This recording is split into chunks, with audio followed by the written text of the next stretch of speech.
విజయవాడలో AP NGO కార్యాలయంలో అంతర్జాతీయ మహిళా దినోత్సవం ఘనంగా జరిగింది. ఎన్టీఆర్ జిల్లా joint collector Ilakkiya, AP NGO రాష్ట్ర అధ్యక్షుడు విద్యాసాగర్ ముఖ్య అతిథులుగా పాల్గొన్నారు. మహిళలు ఆత్మగౌరవంతో ధైర్యంగా పనిచేసే వాతావరణం కల్పించడమే తమ సంఘం ప్రధాన లక్ష్యమని ఏపీ ఎన్జీఓ రాష్ట్ర అధ్యక్షుడు విద్యాసాగర్ అన్నారు. గ్రాండ్ పేరెంట్స్ లేకపోతే మన grand mother, great grand mother ఎలా ఉన్నారు అలా అయితే మనం ఇప్పుడు ఖచ్చితంగా లేదు.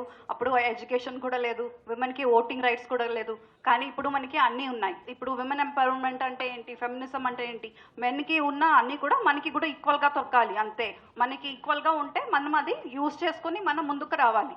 సో అది అయితే మన అందరికీ ఉన్నాయి. సో అది వాడుకోవాల్సిన బాధ్యత మనకి ఉంది. స్త్రీని శక్తి స్వరూపిణి అన్నాం. She got that power. Women empowerment అంటే it is not the war on man. మనుషుల మీద, మగవాళ్ళ మీద దండయాత్ర లేదా మగవాళ్ళ మీద ఆధిపత్యాన్ని చలాయించడమో కాదు. It's not the feminism. ఆడవారిగా మన సంగతి మనం తెలుసుకోవాలి.